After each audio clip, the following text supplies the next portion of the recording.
oficina en 2002 y lo compone Antonio Polidura, Marco Polidura y Pablo Taluc. Su obra ha sido seleccionada y premiada en la Segunda Bienal de Arquitectura Latinoamericana 2011 en Pamplona, el Premio Internacional Lakov Chernikov para Arquitectos Jóvenes en Moscú, la Primera Trienal de Arquitectura en Lisboa, la Quinta Bienal Iberoamericana de Arquitectura y Urbanismo, la Novena Bienal de Arquitectura en Venecia, las 3 bienales en Chile. Obtuvo el segundo lugar en la categoría de diseño arquitectónico en la 15ª Bienal de Arquitectura de Quito en el 2006. Son recurrentes en su trabajo las reinterpretaciones e incorporaciones tecnológicas a las técnicas constructivas vernáculas. Esto permite entender las limitaciones de la mano de obra con que se cuenta como potencialidades a explorar, dando valor a las personas que participan de la construcción.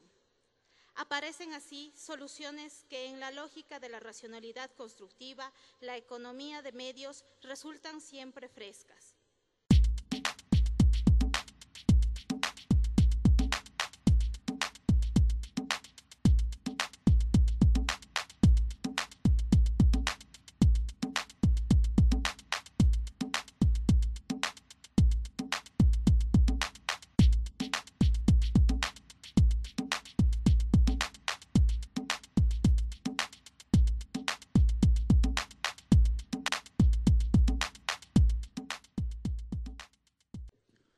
Buenos días. Primero agradecer a la organización de la Bienal por la invitación, a todas las personas que nos estuvieron ayudando ahora, sobre todo a las personas que nos ayudaron con las cosas técnicas, y a todos ustedes por estar acá. Nuestra oficina, como bien explicaba la presentadora, somos 3 personas: Antonio, Pablo Taluc, que se quedó en Santiago trabajando para que nosotros podamos estar acá, y Marco Polidura, que soy yo. Perdón. Bien. Ayer en una comida que tuvimos en la noche, escuchamos al ministro de Vivienda referirse a los grandes desafíos que tenemos nosotros como arquitectos, y en las conversaciones con otros arquitectos de otras partes es recurrente hablar de esta especie como de responsabilidad que tenemos de aquí en adelante en la construcción de nuestras ciudades. Como la gran mayoría de los que están aquí presentes son alumnos, me acordé de este manifiesto incompleto para la creatividad de Bruce Mau, que me parece que es muy pertinente, que tiene que ver obviamente con esta idea de ser creativo. Es un manifiesto que tiene 40 y tantos puntos, pero aquí me interesó para los alumnos sobre todo hablar de 3 o referirme a 3, que es el 1, que tiene que ver con la posibilidad o la actitud que tenemos que tener para ser creativos. El punto 1 dice: permite que los acontecimientos te cambien. Tienes que estar deseando crecer. El crecimiento no es algo que te ocurre, tú lo produces, tú lo vives. Los requisitos del crecimiento son que estés abierto a experimentar nuevos acontecimientos y dispuesto a ser cambiado por ellos. El segundo punto, que también me parece muy interesante, que dice: olvídate de lo bueno. Lo bueno es una medida conocida, es aquello en lo que todos estamos de acuerdo. Crecer no es algo necesariamente bueno. El crecimiento es una exploración intermitente que no necesariamente nos llevará a lo que estamos buscando. El tercero: el proceso es más importante que el resultado. Dice: cuando el resultado conduce al proceso, solo llegaremos a donde ya hemos estado. Si el proceso conduce al resultado, quizá no sabremos a dónde vamos. Hay una palabra que me parece mucho más pertinente, que es procedimiento. De alguna manera, estos 3 puntos nosotros como oficina los hemos tratado de tener siempre presente. Y hay un punto que es el 39, que me parece que es sumamente pertinente para esto, que dice: los descansos para tomar café, los viajes en taxi son invernaderos. El verdadero crecimiento con frecuencia ocurre fuera de los espacios en los que intentamos que se dé, en espacios poco ortodoxos, lo que el Dr. Seuss llama el lugar de espera. Hans Ulrich una vez organizó una conferencia sobre ciencia y arte con toda la infraestructura de una conferencia: recepción, pláticas, comidas, etc. Y lo único que no hubo fue conferencia. Aparentemente el experimento fue altamente exitoso y gestó un ambiente de colaboración que aún persiste. Así es que entonces espero verlo a todos en la noche, en la fiesta, para que podamos tener este intercambio real que no se produce obviamente en estos ambientes tan ortodoxos. Bien, para hablar de nuestra aproximación a la respuesta arquitectónica desde el material, que fue el tema que estamos presentando, vamos a presentarle algunas obras de la oficina, y era interesante hablar de una especie o una condición que tenemos en Chile que tiene que ver con la variedad, con la disponibilidad de un montón de situaciones diversas. Vamos a mostrar proyectos que van desde el Museo del Desierto de Atacama, que se encuentra en el norte de Chile, en el desierto. Ahí hay una foto donde aparece cuál es la condición geográfica y climática de este lugar, pasando por un montón de proyectos y hasta llegar a unos proyectos que están en el sur de Chile, como el Lodge La Baita, que está en un parque nacional, donde la situación es completamente distinta, aparecen los bosques, los lagos, los volcanes, y entonces pasamos por alrededor de 2.000 kilómetros, es decir, la distancia que hay entre Quito y La Paz, para referirnos entonces a un montón de situaciones, un montón de variedad de climas, de geografías, de culturas y de condiciones con las que hemos tenido que trabajar. Es así como nuestra oficina no tiene un discurso teórico, sino que simplemente creemos que existen condiciones que son ineludibles y que aquí las hemos tratado de resumir en 3 desde el punto de vista de los materiales. Uno es la disponibilidad de materiales, que está determinado entonces por esta gran diversidad geográfica y cultural, diría yo más geográfica obviamente.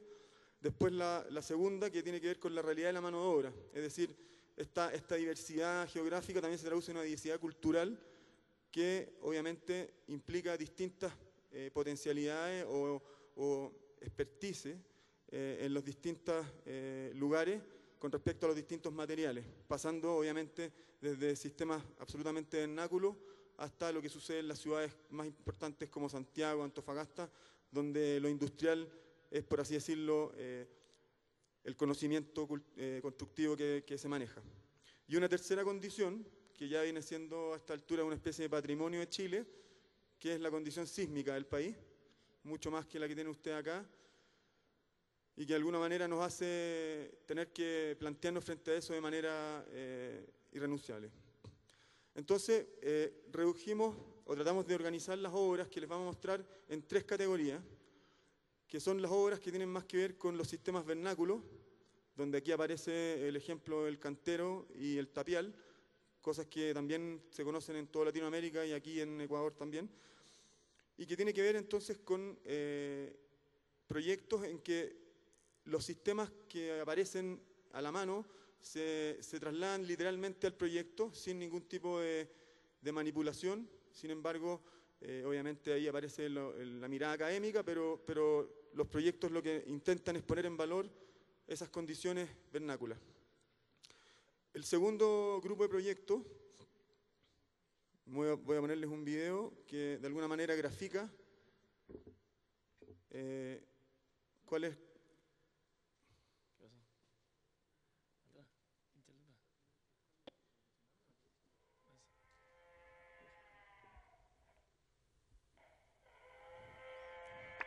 Seguramente ustedes conocen a este artista británico, Andy Goldsworthy, que para nosotros de alguna forma grafica muy claramente esta idea de manipulación o de especulación desde los materiales.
ver la película, se llama Rivers and Tides, está en internet.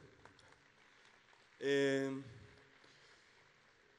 alguna forma, en el segundo grupo de proyectos que les vamos a mostrar, esta aproximación especulativa con respecto a las condiciones de los materiales, no solamente las lógicas, sino que sacarlos de esas condiciones y poder plantear obras a partir de eso, nos parece sumamente interesante.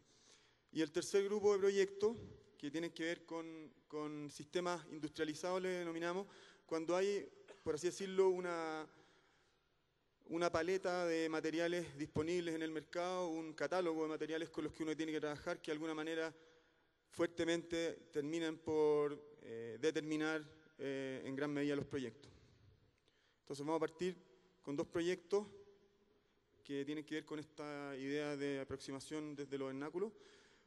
Un proyecto que es un lodge en la región de Atacama, que es un concurso que ganamos el año 2005, que no se construyó porque el cliente que tenía el proyecto vendió el terreno y el nuevo cliente decidió contratar a Peter Zumthor, lo cual hacía imposible que nosotros compitiéramos en ese minuto con él. A lo mejor ahora podríamos ganar el proyecto. Bueno, el lugar es un paisaje norte, desierto, con un par de volcanes sumamente imponentes que de alguna forma hacen que sea ineludible esa condición. Después algunas preexistencias que son construcciones que se denominan pucarás, algunas en tierra, que son de habitantes indígenas. La construcción existente vernácula, que es básicamente piedra, y el tapial como elemento divisorio de predios muy ocupado en el lugar. Por otro lado, un montón de entramados y tejidos en base a distintos tipos de ramas y vegetales del lugar. Entonces, aquí van a aparecer de repente algunos íconos o conceptuales de los proyectos. Este ícono tiene que ver con la idea de sacar tierra de un lugar y con esa tierra construir un edificio en otro. Es decir, armar un vacío donde se incorporaban o se ubicaban las habitaciones del hotel que requerían un mayor confort climático, por lo tanto quedan enterradas, y con esa tierra, a partir de la idea del tapial, construir las áreas públicas del edificio. Ahí en el corte se aprecia, en el lado derecho, las habitaciones enterradas, con vista hacia el volcán Licancabur, con un talud que se proponía, y a la izquierda, con el tapial, todas las zonas públicas del edificio. Una maqueta donde se muestra más claramente el área pública en el lado izquierdo de la foto izquierda y lo enterrado de las habitaciones. Algunas imágenes que hablan de la expresión tectónica del proyecto, desde el tapial, los tejidos, los entramados en las cubiertas y las habitaciones organizadas a partir de patios enterradas con sistemas de pirca y gavillones para las contenciones. Un segundo proyecto que tiene que ver como que de alguna forma grafica estas aproximaciones desde los vernáculos, es una casa en el sector de Bahía Azul, la cuarta región de Chile, aproximadamente a 200 kilómetros de la capital, Santiago. Un proyecto del año 2002 que consistía básicamente en un marco de hormigón que separaba dos áreas o dos sectores del terreno, uno que era un bosque de un área rocosa. Ahí se puede ver hacia atrás en la imagen un volumen sumamente compacto, regular, hacia atrás el bosque y hacia adelante el mar y las rocas. Entonces, una de las condiciones del proyecto era que tenía que tener una mínima mantención, y aquí aparece el concepto weathering, también planteado por Mohsen Mostafai en su libro Weathering, que tiene que ver con esta idea del efecto del clima, el efecto del tiempo en los materiales, y cómo entonces nosotros, desde una arquitectura que se construyó entera en el lugar, con mezcla de hormigón en el lugar, con moldajes construidos por los maestros, con vibradores sumamente artesanales, y por otro lado, el tema de la piedra, de una cantera próxima, podíamos armar una obra que tuviera este carácter de ir envejeciendo de la manera más noble posible y que el paso del tiempo no fuera algo negativo, sino que fuera algo positivo para el material. Es así como la obra se constituye completamente de esta piedra canteada y trabajada ahí en obra, y este hormigón sumamente bruto, con líneas muy simples, muy puras, para evitar cualquier tipo de complicación constructiva.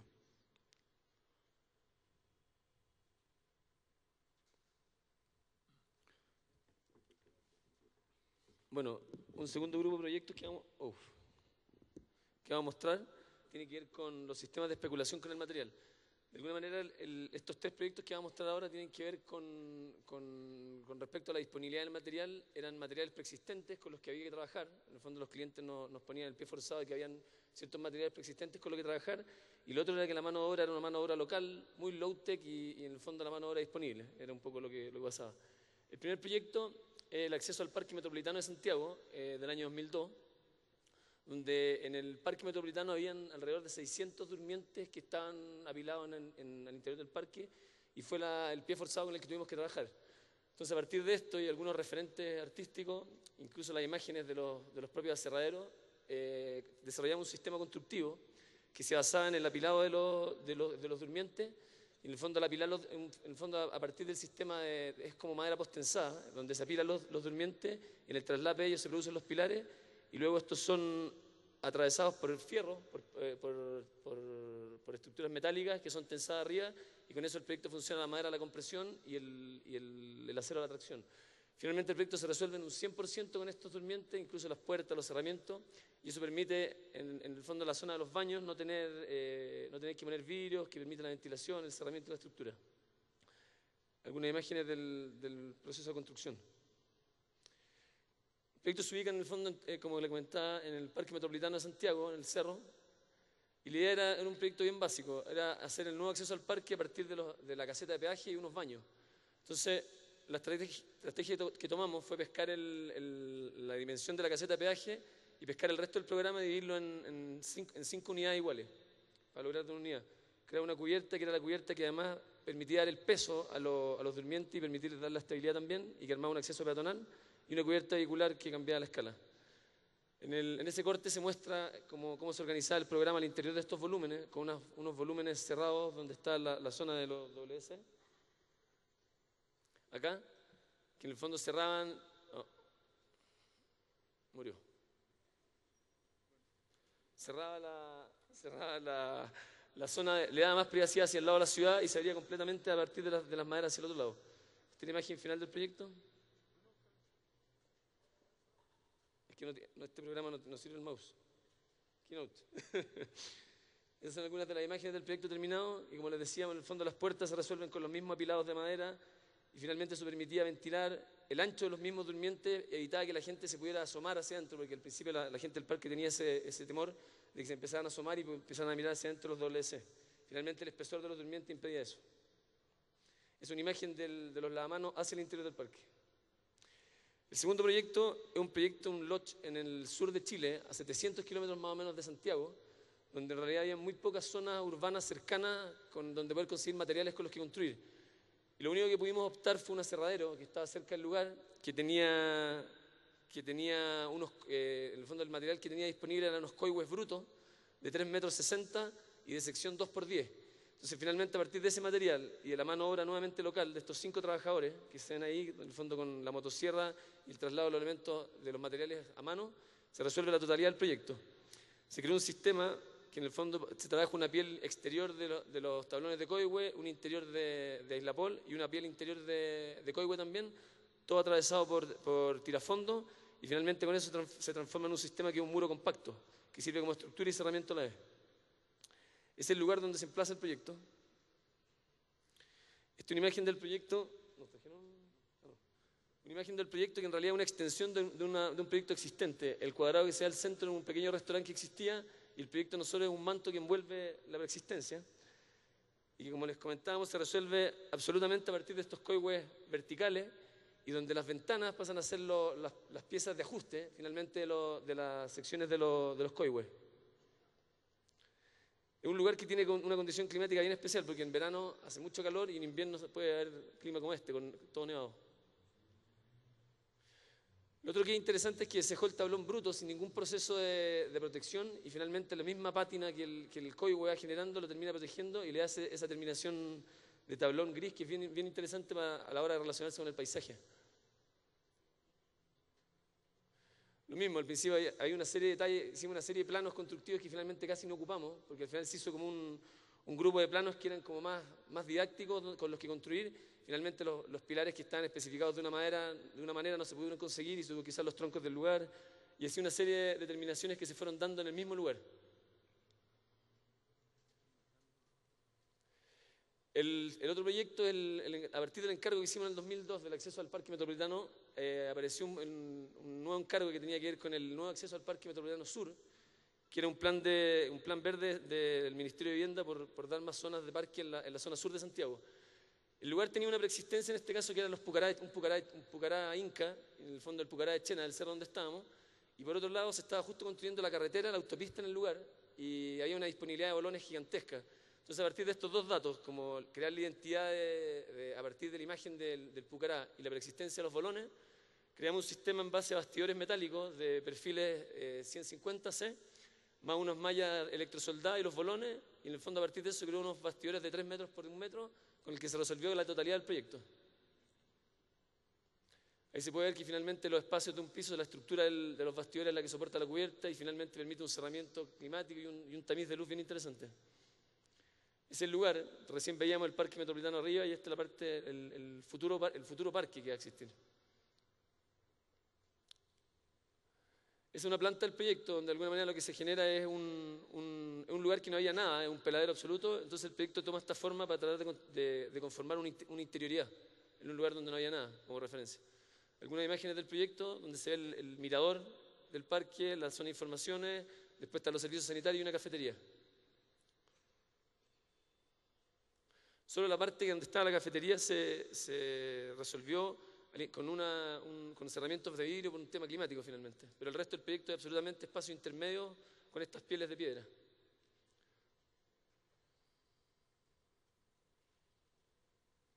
Ahí se puede ver que toda la parte de los baños nuevamente son espacios son espacios cubiertos, pero son intermedios, no tienen cerramientos de vidrio ni nada. Son algunas imágenes del mirador hacia el futuro parque. En realidad esa imagen es bien triste, el parque que no existe todavía.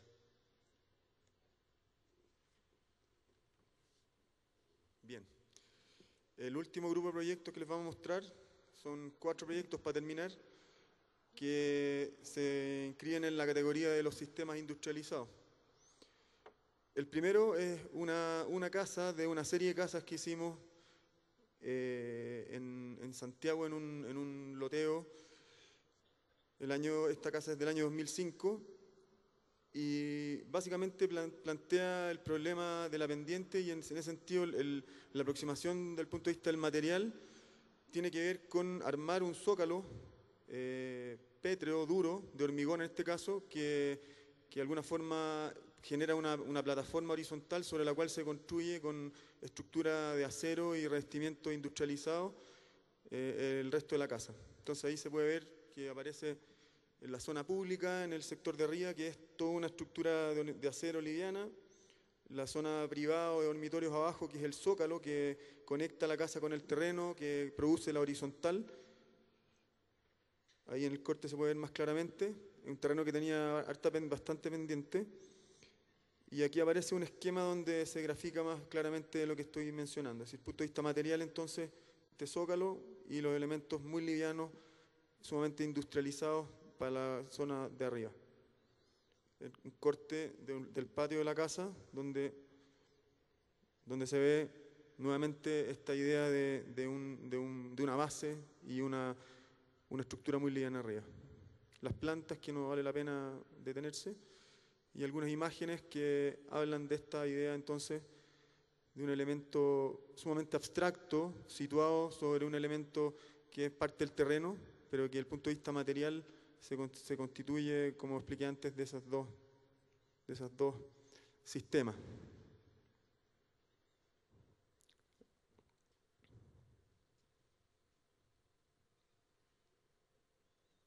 Y se puede ver la relación del primer nivel, que es este zócalo, el predominio del lleno sobre el vacío, la idea de una topografía artificial, y el segundo nivel mucho más transparente, mucho más liviano.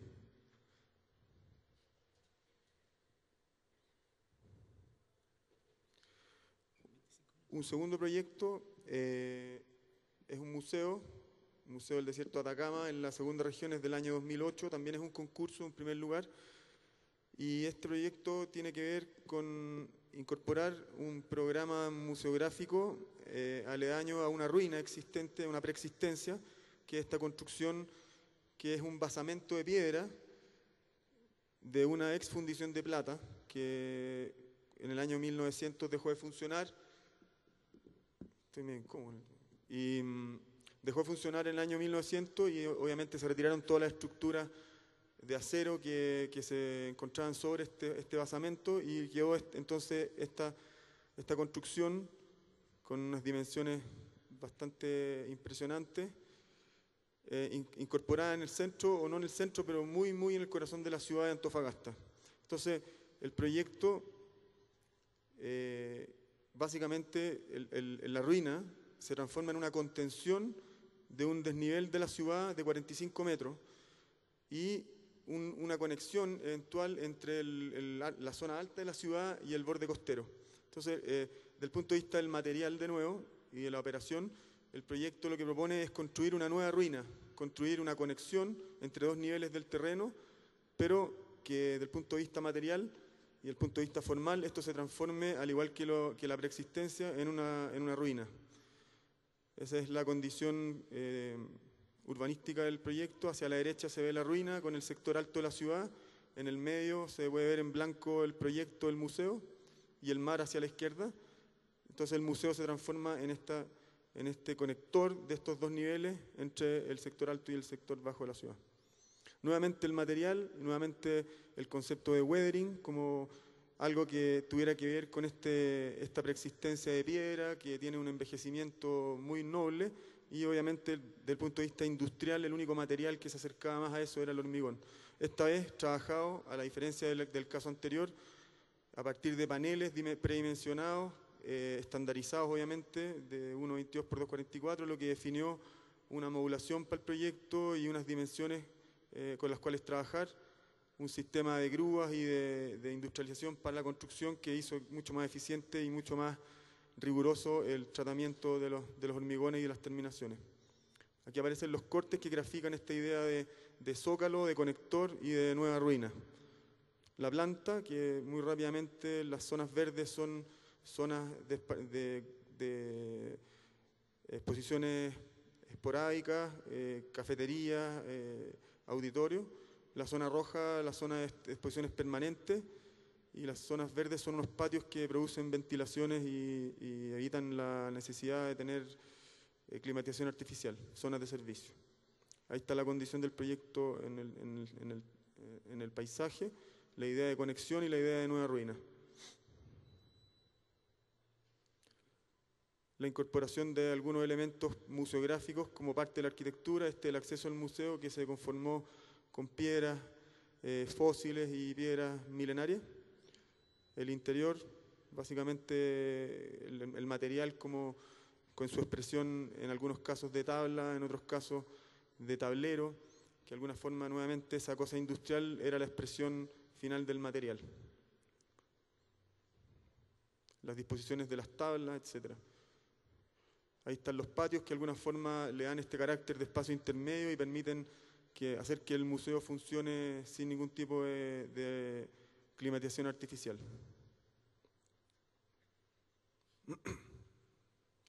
Estas fotos a mí me gusta mucho mostrarlas porque un tema que escapa a lo material, pero que sí es muy potente en el proyecto, tiene que ver con la idea de generar un soporte programático flexible.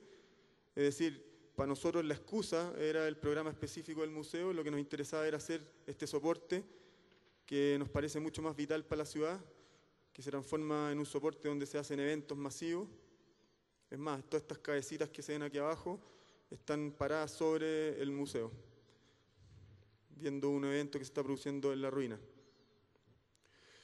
Y los últimos 3 proyectos que vamos a ver, los conceptualizamos con este icono que es una viga que salva una luz, en algunos casos de 30 metros, en otros casos de 15 metros, en el caso del 45 en el caso del gimnasio. Son 3 proyectos que hablan de esta idea del material que es el acero, que nos permite trabajar grandes luces, que nos permite armar proyectos que tienen que ver con dejar disponibles o liberados estos espacios de abajo para distintos tipos de uso o por distintas razones, como vamos a ver más adelante. El primero es una casa, que es uno de los proyectos más recientes de la oficina, que se encuentra en un terreno de 12,5 por 40 metros y que básicamente consistía la estrategia en liberar visualmente o conectar visualmente el terreno en toda su longitud. Por lo tanto se planteó un volumen o una viga o un marco que va en el sentido transversal, que libera esas vistas, y un volumen que va en el sentido longitudinal, que libera todo un espacio de acceso y de esparcimiento abajo. Nuevamente, entonces, el material, en este caso un tema industrial, unas vigas preconstruidas en fábrica, incorporadas a la obra de manera estandarizada, que resuelven el tema de la luz del lado del acceso y del lado del esparcimiento, y las de hormigón que resuelven el tema de la conexión en el otro sentido. Algunas imágenes que hacen elocuente o evidente esta condición de traspaso, y entonces cómo el material, en este caso el acero, hace posible la expresión formal del proyecto. La resolución más tectónica tiene que ver con elementos industriales como paneles, etc.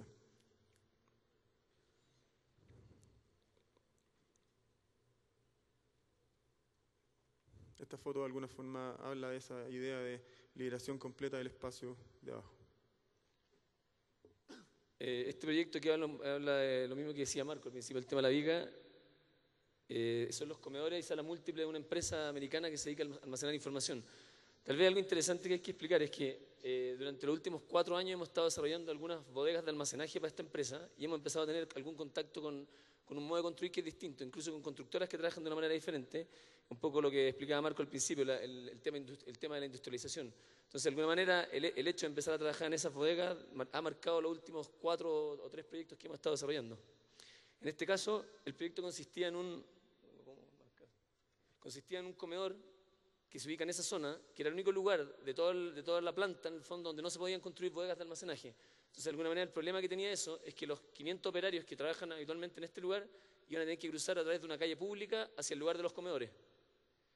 Fue así que, en el fondo, a partir de ese como requisito, se desarrolló un proyecto que surge a partir de la creación de una pasarela que permita comunicar los dos lados de la planta y que permita que las 500 operarios crucen sin tener que salir a la calle.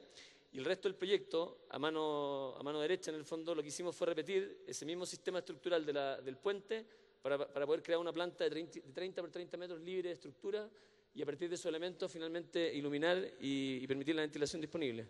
Nuevamente el tema, igual que en la casa que veíamos recién, se construyen 2 muros de hormigón y finalmente las estructuras prefabricadas en menos de una semana estaban montadas en el terreno. Esa es la imagen del proyecto como muestra la conexión del puente y la resolución de la planta del otro lado. Aquí se puede ver una planta, esta es una planta antigua porque finalmente había un patio interior que no se construyó, pero muestra en el fondo a mano derecha la planta libre de columnas de más o menos 30 por 30 metros que permite que funcione como comedor, como sala de auditorio, como sala de exposición y una serie de otros usos finalmente. En este corte se muestra la solución técnica que, insisto, a este lado, esta es la fachada norte, a este lado se cierra completamente el proyecto y se abre solo hacia la cara sur, que permite entrar una luz pareja hacia el proyecto y evita que haya radiación. Y finalmente, por ser los lugares más altos del proyecto, por convección se acumula el aire caliente y finalmente la ventana sur permite que se libere. Entonces, de alguna manera es un proyecto que funciona muy bien en términos climáticos. Independiente que todos estos muros, además los muros laterales, además de ser los elementos estructurales de machones, permitían esconder todos los sistemas de clima y todas las mesas y sillas que en algún momento se tenían que retirar para liberar el espacio para otras actividades. Estas son algunas imágenes del proceso constructivo. También por llevar un poco al máximo el tema de que ningún elemento tocara en esta planta 1000 metros cuadrados, incluso la escalera, se resuelve de la misma manera colgando estas estructuras metálicas. Tal como decía Marco, este proyecto finalmente está todo resuelto a partir de elementos muy estandarizados. O sea, se trabaja con empresas que tienen paneles de revestimientos que vienen modulados, se trabaja con las estructuras metálicas basándose en los 6 metros y las divisiones que tenga. Entonces, finalmente, todo el proyecto y sus medidas está muy asociado a medidas de catálogo y a medidas de preindustrialización. Ahí se pueden ver algunas imágenes del proyecto casi terminado.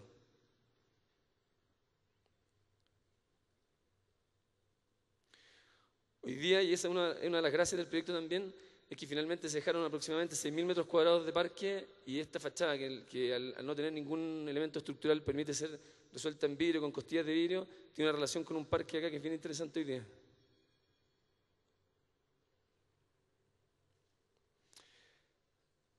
¿Cómo se envió? Vamos a poner otro video, pero no es tan artístico como el anterior.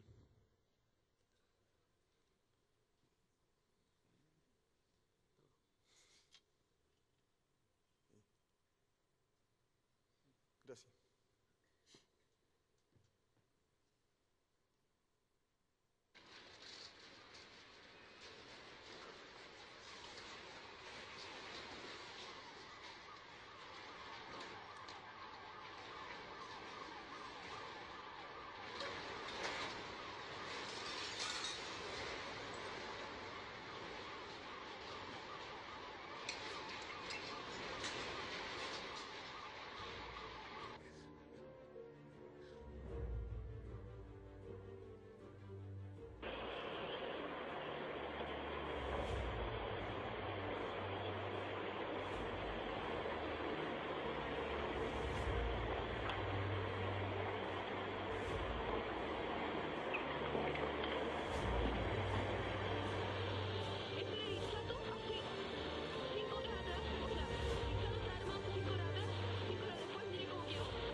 Es bien dramático el audio.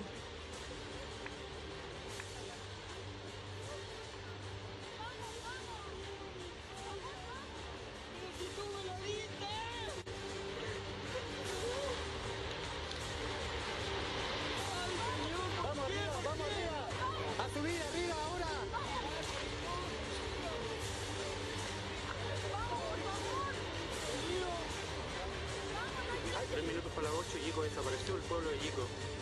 Vino una ola gigante y se llevó todas las casas, todas, no quedó una en pie.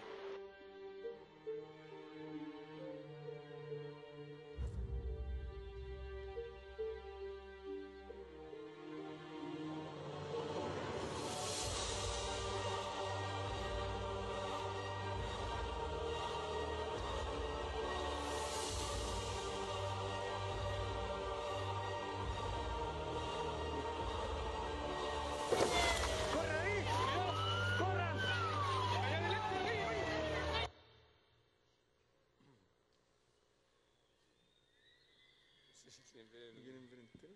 No. También están en internet si quieren revisarlo. Bueno, este video que es un poco melodramático, pero en realidad muestra una condición que comentaba Marco al principio, que en realidad más que el problema del terremoto que ocurrió el 27 de febrero en Chile en el 2010, el verdadero problema que hubo fue el maremoto, que en realidad yo creo que habíamos perdido la memoria, porque han habido maremotos anteriores en Chile, pero en realidad habíamos perdido la memoria. Y si uno analiza las ciudades de Chile, no están muy pensadas en función de esto.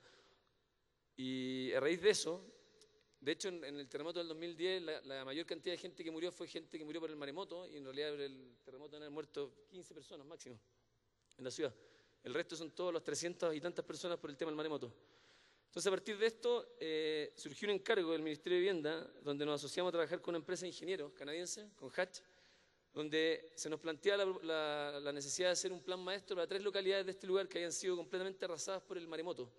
Eran 3 pequeñas localidades, y como comentaba al principio, que en realidad uno tiene mala memoria, toda la infraestructura pública de estos 3 pueblos se ubicaba en el borde costero. Entonces, finalmente con esta catástrofe, lo que pasó es que no había policlínicos, hospitales, colegios, sala cuna, carabineros, bomberos. Entonces, finalmente la ciudad está absolutamente casi en pie de guerra. Entonces, a raíz de eso, y en conversación con los ingenieros, estas son algunas imágenes de cómo quedó la ciudad, se nos plantea la necesidad de hacer un plan maestro que se basaba en dos puntos. Finalmente, era proteger la vida humana a toda costa, y para eso lo que había que generar era una serie de vías de evacuación consolidadas que permitieran que la gente escapara, porque en realidad con un tsunami no hay mucho más que hacer que eso, escapar. Y en segundo lado era poder proteger la infraestructura pública, creando y concentrando en un solo terreno la totalidad de estos programas públicos, o sea, y que pudieran funcionar de una manera autosustentable, independiente de todos los sistemas conectados de la ciudad. Aquí hay una imagen que es bien interesante, porque en conversación con los ingenieros, al final evaluamos una serie de sistemas de protección del tsunami, pero en realidad resultaban innecesarios. Tal como se demostró en el caso de Japón, donde los grandes muros de contención de la ola, cuando fueron traspasados por la ola, hicieron que la ola fuera más violenta, o todos los bosques de protección que finalmente se transformaron en proyectiles del tema del tsunami. Aquí hay unos diagramas del tema de la inundación. Voy a pasar más rápido porque quiero pasar al proyecto específico, donde se definieron las distancias de evacuación y una serie de radios con 15 zonas que se consolidarían como parques públicos para que durante todo el tiempo pudieran funcionar como vías de evacuación. A raíz de eso, se eligió uno de esos terrenos y se desarrolló el centro cívico como el corredor principal, donde la estrategia que planteamos, a raíz de lo que discutíamos con los ingenieros, es que en realidad no había ninguna manera de protegerse del tsunami, y quizás la única manera de estar a salvo de eso era construir sobre la cota 14 en relación al nivel del mar. Fue así como la propuesta que hicimos fue construir una topografía artificial. Voy a insistir, pero eso no funciona. Construir una topografía artificial que permitiera llevar hacia el borde costero la cota 14. Entonces, cuando uno pone sobre este terreno, sobre esta topografía artificial, construía a partir de todos los escombros que quedaban después del maremoto. Si uno pone los diagramas de inundación del 27 de febrero del 2010 o el del 2004 en Indonesia, que ha sido el más grande de la historia, esta plataforma podría quedar protegida y podría albergar sobre ella los programas públicos. Entonces la estrategia del proyecto era, sobre esta plataforma artificial, que era un parque público, ubicar todos los programas públicos necesarios para que la ciudad pudiera seguir funcionando de manera independiente. Es un diagrama con el caso del tsunami en Indonesia. Finalmente, el proyecto del centro cívico alberga todos los programas levantados y una vía de evacuación al final de él. Vamos a hablar ahora del proyecto que estamos desarrollando, que es el gimnasio sala múltiple de este centro cívico, que es el primer proyecto que estamos desarrollando, el otro es un anteproyecto en realidad, donde el problema se generaba a partir de que una superficie de más de 1000 metros cuadrados en realidad era muy difícil levantarla y dejarla sobre este talud. Es por eso que la estrategia que planteamos para este programa específicamente fue a partir de la estructura de las cepas de los puentes que existen, donde se pone una serie de muros de hormigón que van contrario al sentido de la fuerza del agua. En ese sentido, desarrollamos un proyecto que son muy parecidos a lo que hablábamos del casino recién, dos grandes muros de hormigón que contienen los machones de soporte, donde se tendría todas las bodegas de almacenaje y los equipos deportivos, que soportarían sobre ellos una serie de vigas.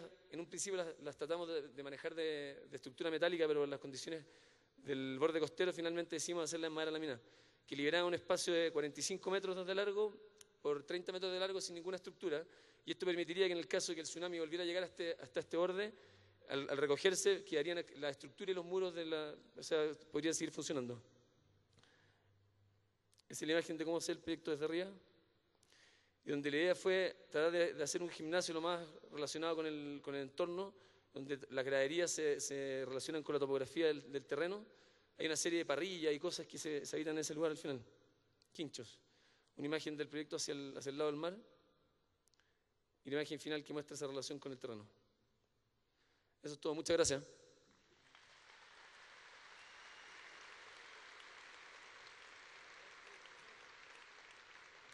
¿Cómo se sale?